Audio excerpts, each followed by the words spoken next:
My boyfriend and his family called me free help. They laughed in their native tongue, which I don't speak. They thought I couldn't understand, but my security camera caught every word. My dad heard it all and confronted him. Then he showed up at my work and begged me. Man, my head's still spinning from the last 2 days. Honestly, I don't even know where to kick things off. Guess I gotta start from the top. About 8 months back, I bumped into Pascal at this big international food fest downtown.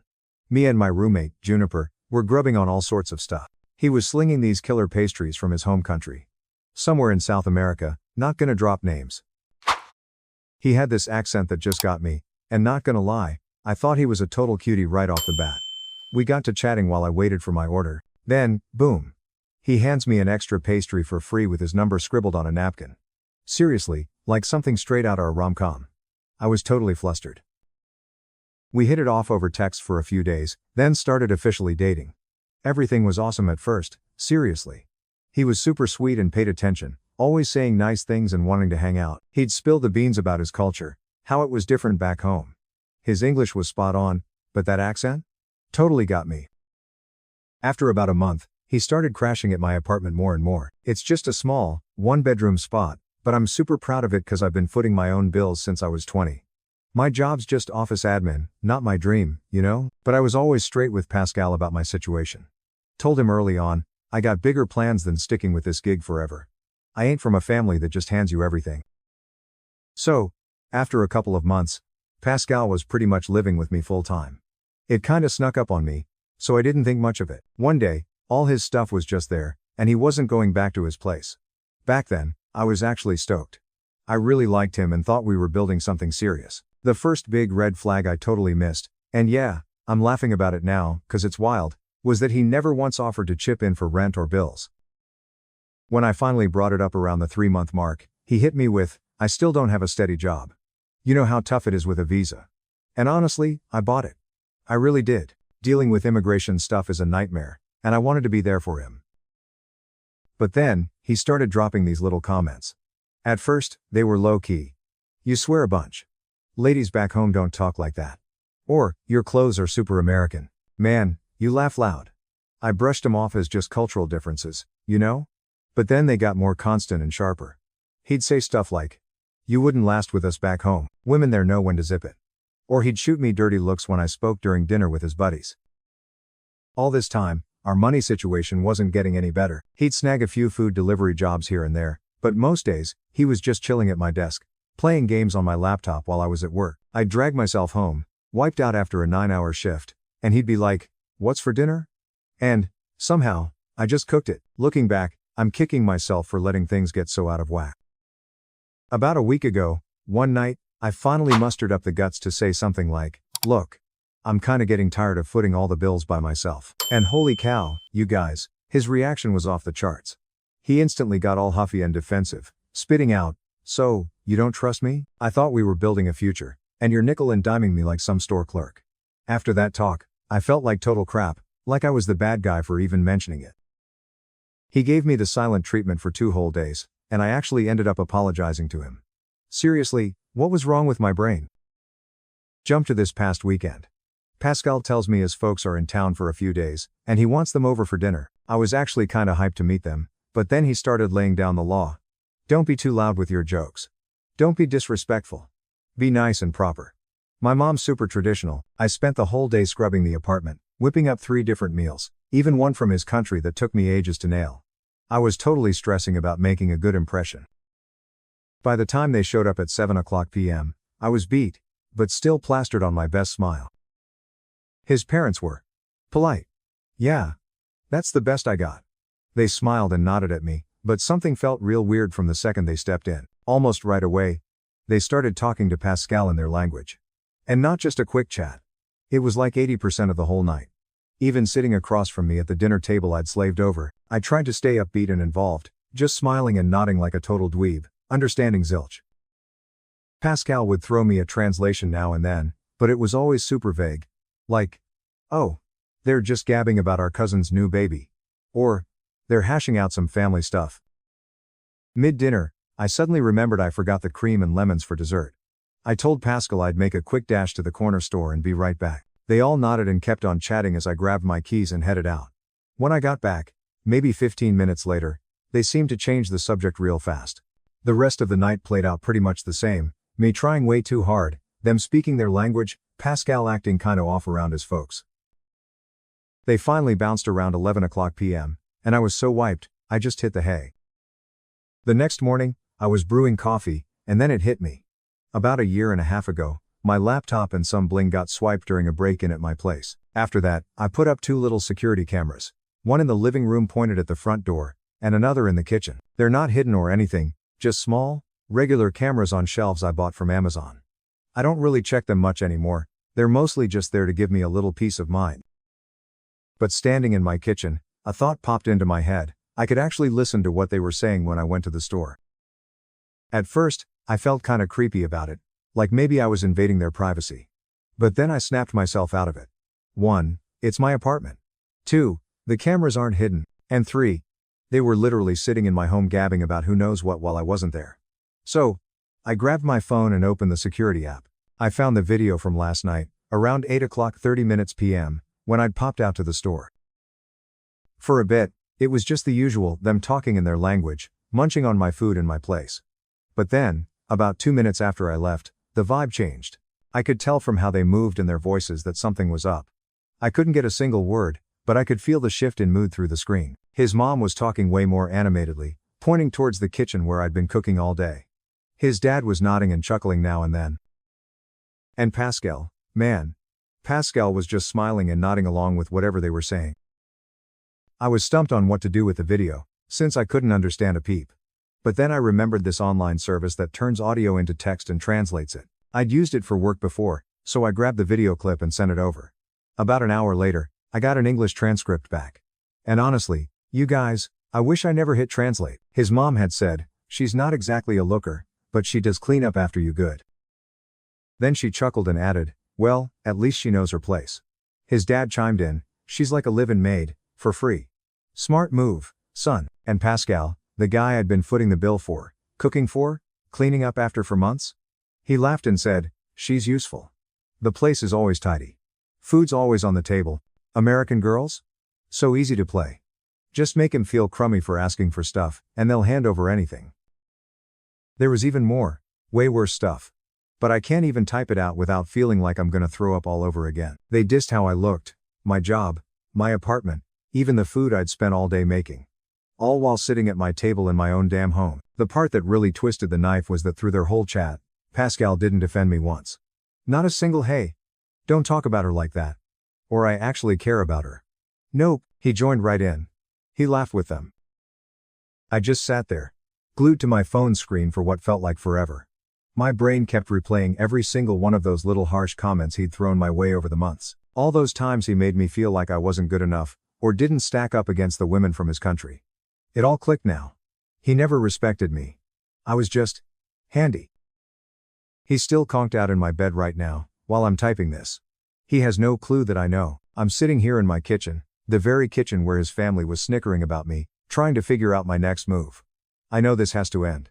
I know I need to kick him out of my apartment, but a part of me really wants to just shove that transcript in his face. I want to see his jaw drop when he realizes I caught every single nasty thing they said.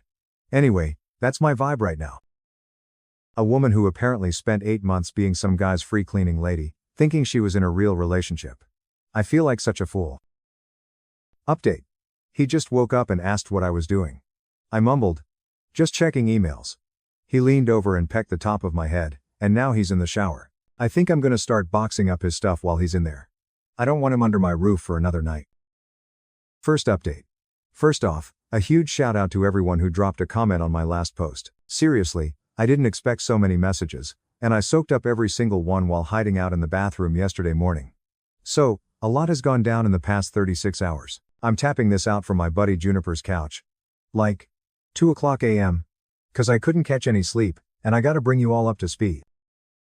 Where I left off yesterday, Pascal was in the shower, and I just found out what he and his parents said about me when I went to the store. I was just sitting there, feeling super weirdly calm, like when you're so mad that everything just goes quiet inside.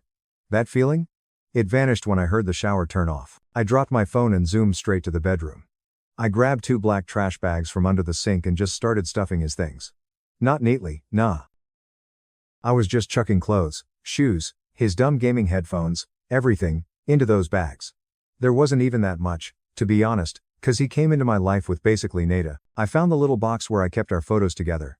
Ones from that food truck festival where we met, a beach day from last summer, that kind of stuff. I ripped them all in half and tossed them in with his clothes. I was in the middle of clearing out his drawer when he walked in, just a towel wrapped around his waist. He froze dead in his tracks when he saw the bags, clothes everywhere, and the look on my face. At first, he seemed confused, asking, "What are you doing? Is something wrong?" His voice had this shaky edge I'd never heard before. When I didn't answer right away, he tried to touch my arm, and I dodged away so fast, I knocked over the lamp on my nightstand. It didn't break, but the lampshade got a ding. That's when I laid it all out. I told him I knew exactly what he and his parents said about me while I was at the store. I told him I had the video from my security camera, that I got it translated, and that I knew he called me his personal housekeeper to his folks. You guys. The way his face changed. First, there was this split second of shock, then instant denial.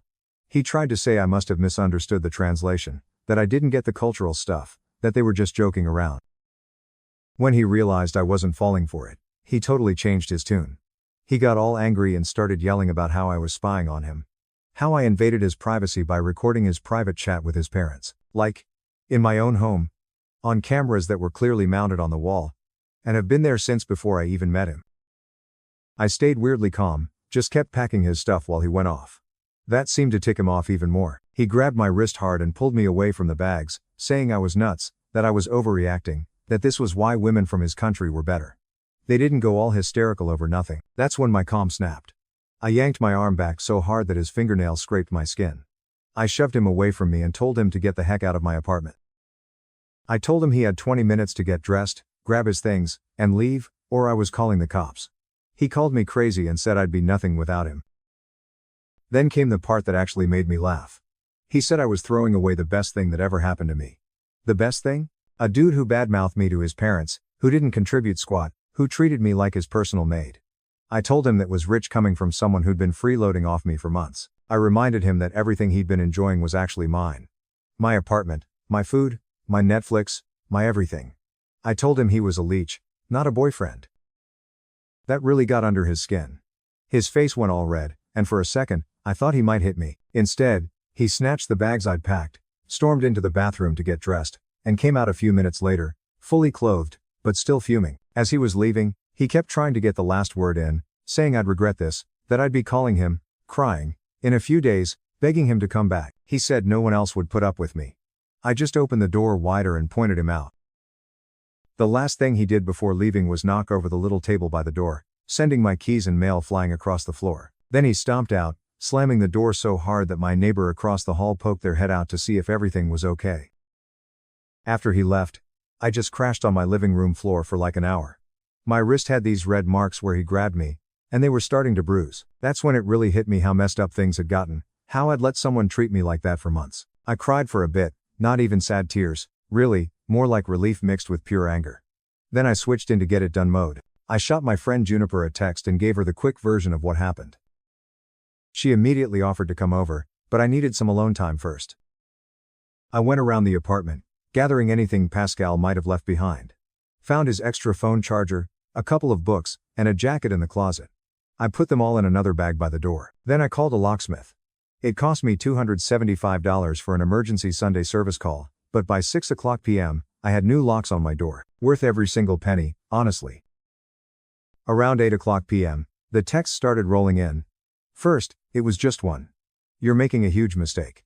I didn't reply. Then, "I left my charger and some other things. I need to come get them." Then, "Are you seriously ignoring me? After everything I've done for you? Everything he's done for me?" I nearly chucked my phone across the room. By 10:00 p.m., the tone had shifted. "I'm sorry if you misunderstood what we were saying. It's a cultural thing. You wouldn't understand." Then, "Can we please just talk about this? You're overreacting." Shortly after, Juniper came over with some wine and takeout. She sat with me while I showed her the video and the translation. She was beyond mad, like, I had to calm her down from going to find Pascal herself. She stayed until midnight, helping me delete photos of him from my phone and untagging myself from posts with him on Instagram. This morning, Monday, I woke up to 17 missed calls and about 30 texts from Pascal. They went from angry, "You'll regret this," to apologetic, "I'm sorry, please let's talk," to manipulative, "I have nowhere to go. You know my situation." I blocked his number, then I remembered he could still hit me up on Instagram and WhatsApp, so I blocked him there, too. Then Facebook. Then even LinkedIn. Just to be super safe. I called in sick to work because my wrist was sore, and honestly, I just couldn't face people yet. My boss was understanding. She just said to take the day and feel better. Around noon, there was a knock at my door. I checked the peephole and, surprise, it was Pascal. I didn't answer. He kept knocking, then started yelling my name through the door. I stayed totally silent, just chilling on my couch, watching him through the peephole like some weird, reverse stalker movie. After about 10 minutes, he left. I texted Juniper again, and she insisted I come stay with her for a few days, just to be safe. That's where I'm at now. I also keep thinking about all the little red flags I brushed off over the months, how he never pitched in financially. The way he nitpicked how I talked, dressed, and laughed. How he made me feel like crap for asking for basic fairness. The fact that he never invited me to hang out with his friends without him around. How he trashed my career goals. Each one seems so blinking obvious now, but I miss them all because I don't even know. I guess I was just so wrapped up in the idea of this charming, exotic boyfriend that I didn't want to see the real deal. Oh, and one more thing. His cousin, the one he's actually tight with, messaged me on Instagram this afternoon. Apparently, Pascal told his whole family that I kicked him out because I was mentally unstable and jealous of his culture. His cousin didn't buy it and wanted to know what really happened. I sent her the translated transcript of what they said about me. She was horrified and apologized for her family's behavior. At least one decent person in that bunch. So, yeah, that's where I'm at right now. Crashing on a friend's couch, blocked my boyfriend of 8 months on every platform, and trying to figure out what's next. I've never had a relationship blow up this hard before. Part of me is scared he'll keep trying to hit me up or show up at my job. He knows where I work. Another part is just sad about the whole mess. Not because I miss him, but because I feel like such an idiot for not seeing this sooner.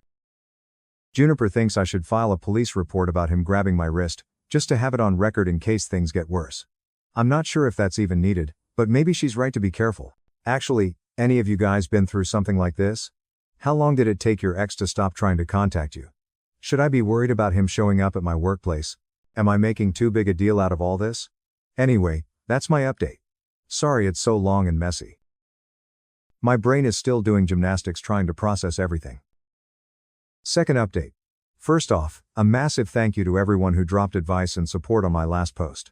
You guys nailed so many things, especially about being careful with Pascal and writing everything down. So, after bunking on Juniper's couch for 3 nights, I started to feel a bit more solid. The bruises on my wrist had turned this gross yellowish color, but they weren't hurting anymore. I hadn't heard a peep from Pascal since I blocked him everywhere, and I was finally starting to think maybe the worst was over. I even dragged myself back to work on Wednesday, and my coworkers were super chill about me taking a couple of days off. Yesterday morning, Saturday, I woke up early and decided it was time to head back to my own apartment.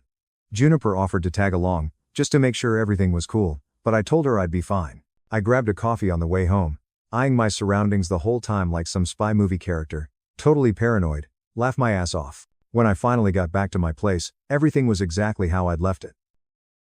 I spent the morning deep cleaning, ripping off sheets, scrubbing the bathroom till it shined, moving furniture around. Basically, I was trying to reclaim my space and wipe away any trace of Pascal. I even burned some sage my sister gave me last Christmas. Yeah, I know, super cliche, but it honestly made me feel better. Around noon, I figured I should check in with my folks. We usually chat on weekends, and I hadn't spilled the beans about the breakup yet. My mom and dad live about 40 minutes outside the city, in the house where I grew up. I thought about just calling, but then decided it might be nice to see them in person. I shot my mom a text, asking if I could come over for dinner, and she hit me back with a simple, "Yes, we need to talk." That was super weird. My mom is the queen of emojis and exclamation points in texts. A serious "we need to talk" message is so not her style. I tried calling her, but she didn't pick up, which just made me more antsy. I figured maybe she was just busy cooking or something. I rolled up to my parents' house around 4:00 p.m. The second I walked in, I could tell something was off. My mom was sitting stiffly at the kitchen table, not even getting up to give me a hug like she usually does. My dad was standing by the counter, making coffee, with his back to me. The tension in that room was so thick, I almost just turned tail and left. I asked what was going on, and my mom just looked at me with this expression I couldn't quite figure out. She asked if I was doing okay mentally these days. I was totally confused until she dropped the bomb. Pascal had come to see them yesterday. You guys. He went to my parents' house. Apparently, he showed up Friday morning, totally out of the blue, looking all slick and put together. He apologized for showing up without a heads up, but said he was worried about me. He told them I'd been acting all over the place, that I'd become paranoid and was secretly recording him. He claimed I had booted him out in a fit of pure rage, had physically gone after him, and that he was seriously concerned about my mental health. He even showed them a scratch on his face, which I absolutely did not give him, and basically hinted that I'd done it during our fight. He painted this whole picture of me as some unstable girlfriend who turned violent when he tried to help me. My mom was watching me like a hawk as she told me all this, clearly trying to read my face. I could tell she wasn't completely buying his garbage story. She knows me better than that, but she was worried enough not to just brush it off either. I plopped down at the table, feeling like the floor had just vanished under me. I tried to keep my cool as I laid out what really happened. The dinner with his parents, the security footage that had been there since way before I even met him. What I heard them saying about me, and how he grabbed my wrist when I confronted him. My mom still looked a bit doubtful, not because she didn't believe me, but because the whole situation just seemed so bizarre to her. She kept asking if I was sure I hadn't misunderstood the translation, if there might have been some cultural misunderstanding. That's when I whipped out my phone. I still had the video clip saved, along with screenshots of the translation. I handed my phone to my mom and watched her face change as she scrolled through it all. By the time she finished, she looked absolutely livid. Not at me, but at Pascal. My dad, who had been quietly taking everything in this whole time, finally came over to peek at my phone, too. He's usually pretty chill. But as he read the translation, his face just got redder and redder. When he saw the part where Pascal's father called me a free housekeeper and Pascal just laughed about it, my dad actually swore, which he almost never does. The vibe in the kitchen totally flipped. My mom got up and gave me a big hug, saying sorry for even doubting me for a second. She said she should have known better than to listen to that manipulative little weasel. Her exact words, which, gotta admit, made me chuckle despite everything. My dad was quiet in a way that was actually more intimidating than if he'd been yelling. He just asked what time Pascal usually finished work and where exactly he delivered food. I told him, not really thinking much of it at the time. And then we tried to have a normal dinner. But my dad kept checking his watch and seemed totally spaced out through the whole meal. Around 7:00 p.m., he suddenly stood up, grabbed his keys, and said he needed to step out for a bit. My mom tried to ask where he was going, but he just said he'd be back soon and left. My mom and I looked at each other, both realizing at the same time what he was probably doing. I immediately tried calling my dad, but he didn't answer. I started freaking out, picturing him confronting Pascal and things getting completely out of hand. My mom was worried, too, but she kept saying that my dad wasn't dumb. He wouldn't do anything that would land him in hot water. We sat there for like 2 hours, calling him over and over, getting more anxious by the minute. Finally, around 9:30 p.m., we heard his car pull up in the driveway. He walked in looking completely normal, like he'd just popped out for groceries or something. When we both started demanding to know where he'd been, he calmly sat down and said he'd gone to find Pascal at the delivery joint where I told him he worked. He waited until Pascal came out after his shift and then approached him. According to my dad, he kept his cool. Though I'm not entirely sure I believe that. He told Pascal that he knew everything, that he'd seen the video, read the translations, and knew about Pascal grabbing my wrist. He told him in no uncertain terms to stay away from me and my family. My dad said Pascal tried to defend himself at first, swearing there was a misunderstanding. But when my dad brought up the specific things that were said on the video, Pascal's face apparently went white. My dad told him that if he ever contacted me or came near our family again, there would be consequences. He didn't say what those consequences would be, and to be honest, I'm not sure I want to know. My dad told him, "You were sitting at our table eating our food. And then you called my daughter a maid who was only good for cleaning up after you. If you ever speak about her that way again or if you spread any more lies about her, you'll regret it." According to my dad, Pascal didn't utter another word. He just stood there looking totally shocked as my dad walked away. Part of me wishes I could have seen his face in that moment. When my dad finished telling us what happened, I felt this weird mix of feelings. Relief that someone had stood up for me so fiercely, embarrassment that my parents had to get mixed up in my relationship drama at age 26, and a lingering anxiety about how Pascal might react next. I ended up crashing at my parents' house for the night, mostly because it was late and I was just emotionally wiped. This morning at breakfast, my mom suggested I might want to look into getting a restraining order, Especially given Pascal's pattern of escalating things, first showing up at my apartment, then going to my parents behind my back. I'm seriously thinking about it. But the whole process seems complicated, and I'm not sure if what's happened so far is enough for a judge to grant one. Has anyone here gone through that process? What kind of evidence did you need? Oh, and I got a text from Pascal's cousin, the one who messaged me on Instagram before last night. Apparently, Pascal called his mom after my dad confronted him, and she's absolutely furious. Not at my dad or me, but at Pascal for embarrassing the whole family. His cousin also mentioned that Pascal has been crashing on different friends' couches since I kicked him out, and most of them are getting sick of him. He lost his food delivery gig because he kept showing up late, and he's quickly running out of places to go. I'm heading back to my apartment today. Juniper offered to come stay with me for a few days if I'm nervous about being alone, but I think I'll be okay. I've let my building manager know about the situation, just in case Pascal tries to get into the building again. Also, totally random side note, but I've started therapy. Had my first session yesterday morning before going to my parents. My therapist seems great, and she's helping me understand how I ended up in this mess to begin with. Turns out I have some work to do on spotting red flags earlier and setting clearer boundaries. I'll update again if anything big happens, but hopefully, this is the beginning of the end of this whole nightmare. Last update. Hey everyone. It's been nearly 2 weeks since I last posted, and I honestly hoped the whole Pascal mess was finally done. Turns out I was dead wrong, and yesterday, things went totally off the rails, to a whole new level of wild stuff that I'm still trying to wrap my head around. After my dad had that chat with Pascal, things actually stayed pretty chill for about 10 days. I moved back into my apartment, got back into my groove, and started feeling like myself again. I even went on a small shopping spree, snagging some new throw pillows and plants to make my space feel like mine again. Little things, but they helped scrub away any lingering feeling of him being there. My therapist suggested I start a journal about how I was feeling about everything. Sounded kinda corny at first, but it's actually been a big help. Putting stuff down on paper somehow makes it feel less heavy. I've had 2 more sessions with her, and we've been digging into why I ignored so many red flags for so long. Turns out, I've got some self-worth stuff to sort out. Who knew, right? Anyway, work's been a good distraction. My coworkers don't know the whole shebang, but they know I had a rough breakup, and everyone's been super supportive. Yesterday kicked off like any normal Tuesday. I woke up, did my face routine while listening to a podcast, grabbed coffee from the spot down the street, and made my way to the office. The morning was packed with back-to-back meetings, so I barely had a sec to check my phone until lunchtime.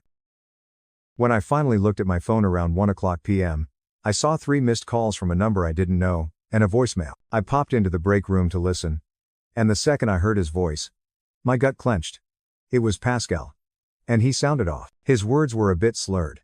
And he kept jumping between English and his language. From what I could make out, he was saying he needed to chat with me, that everything was going to crap, and that I owed him a conversation. I immediately erased the voicemail and blocked the number. Then I texted Juniper to let her know he'd somehow found a way to reach me again. She suggested I tell my office security, just to be safe. It felt a bit much at the time, but I figured it couldn't hurt, so I swung by the front desk anyway. Our building has 2 security guards, an older guy named Ron, who's been around forever, and a younger woman named Barlow, who just started a few months back. I caught them between shifts and quickly explained that my ex might try to contact me at work and that I absolutely didn't want to see him. They were totally understanding and said they'd keep an eye out, which made me feel a little more at ease. I headed back to my desk and tried to focus on my tasks, but my eyes kept darting to the clock in the elevator. By 4:00 p.m., I had pretty much talked myself out of it, thinking I was just being overly worried. I mean, he left a strange voicemail, but that didn't automatically mean he'd actually show up, right? Around 4:30 p.m., I was in a small meeting with my team, in one of those conference rooms with glass walls near the front of the office. We were talking about some new project when I caught a glimpse of movement near the reception area. I looked up, and there he was, Pascal, going on and on to Barlow at the front desk. I quickly told my team I had to bounce and texted Ron, who I knew was in the break room, to get to reception, pronto. I ducked behind a pillar, trying to figure out my next move. While I was still thinking, his voice started getting louder. He was trying to push past Barlow, saying he just needed 5 minutes to talk to me, that I was acting like a kid by ignoring him. That's when Ron showed up, and thank goodness he did. Ron's a big guy, tall with broad shoulders, used to be in the military. He instantly planted himself in front of Pascal, who actually took a step back. I couldn't hear every word they were saying, but I saw Ron pointing towards the door, his whole posture screaming that this wasn't up for debate. For a split second, I thought Pascal might actually leave. He backed up a few steps, still arguing, but not as loud. Then, because apparently the universe decided I hadn't had enough drama, Keaton chose that exact moment to walk by me and ask if everything was cool. Pascal's head whipped around to us, and when he saw me standing there with another dude, his whole vibe changed. His face got this super scary, intense look, and he suddenly shoved past Ron, making a beeline for us. Ron caught him within seconds, grabbing his arm to halt him. But Pascal was like a completely different person from the charming guy I met at the food festival. He was screaming now, loud enough for the whole office to hear, about how I'd messed up his life, how I'd turned everyone against him, how I was already with this guy, meaning Keaton, who looked totally lost. People were popping out of meeting rooms and standing up from their desks to gawk. I was stuck there, frozen, embarrassed, and terrified all at once. Keaton moved a little in front of me, which was sweet, but it just made Pascal even madder. Pascal was still trying to get at me, with Ron in the way, when he started spewing the nastiest things. He called me a manipulative jerk who'd played him, said I'd been secretly recording him to trash his life, that I'd attacked him and tossed him out onto the street. Then he totally flipped, his voice cracking as he said he loved me, that he needed me, that he had nowhere to go. He started crying, real tears streaming down his face, begging me to just talk to him, to give him another shot. Barlow had already called building security, and 2 more guards showed up just as Pascal made one last dash toward me, getting free from Ron for a second. Keaton, without thinking, put his arm out to block him, and Pascal actually swung at him, missing by just a hair. The security guards grabbed him right away, one on each arm, and started dragging him out of the building while he kept yelling, switching between insults and begging. As they pulled him towards the elevator, he looked over his shoulder at me one last time and screamed that I'd be sorry, that this wasn't done yet. Then my boss showed up beside me and quietly suggested I take the rest of the day off. She walked me to my desk, waited while I grabbed my stuff, and then had Ron walk me to my car, just to be safe. The whole time, I felt like I was moving through a haze, like this couldn't possibly be my real life. I called Juniper from the parking garage, shaking so hard I could barely grip my phone. She met me at my apartment 30 minutes later with some takeout. I told her everything while we sat on my couch, and she crashed over again last night, sleeping in my bedroom while I took the couch, 'cause I was too jazzed to sleep anyway. This morning I woke up to a text from my boss telling me to take today off too, and that HR wanted to chat with me tomorrow about putting in some extra security. Keaton also texted to see if I was okay, which was really nice of him, considering my psycho ex almost clocked him. I decided to call the police and file a report. Something I probably should have done when Pascal first grabbed my wrist. The officer who listened to my story was really understanding. She said that even though his behavior was definitely worrying, they couldn't just arrest him for showing up at my job and causing a scene. But she did help me kick off the process for a restraining order, which I'm taking care of today. I also got another message from Pascal's cousin. Turns out, after the whole office blow-up, Pascal went on some kind of rampage, posting a ton of weird, angry stuff on his Instagram stories about being betrayed and wanting revenge. He blocked me, but mutual friends screenshotted everything. His cousin is genuinely worried about his head space and said sorry again for what her family did. His cousin said his parents have finally stepped in. They booked him a one-way ticket back to their country that leaves tomorrow. They've apparently told him he has no choice. They're cutting him off totally if he doesn't come home. His cousin thinks he'll actually go cause he's running out of friends to couch surf with and has zero cash left. I've triple-checked that my doors and windows are locked up tight, and Juniper's staying over again tonight, just to be on the safe side.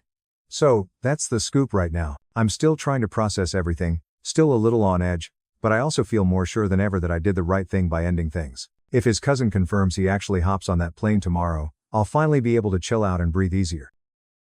Looking back at everything that went down, I've learned a ton of hard lessons, the kind you wish you never had to. The biggest one?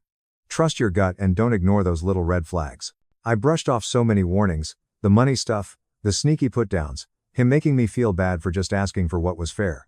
I let myself get so caught up in the idea of a relationship that I ignored what was actually happening right in front of me. I guess I needed to learn to stand up for myself and know my own worth. It's a tough pill to swallow, but I now see that if someone doesn't respect you from the start, they probably never will. And when they show you who they really are, believe them. What do you all think? Have any of you been through something similar? I'd love to hear your take on my story.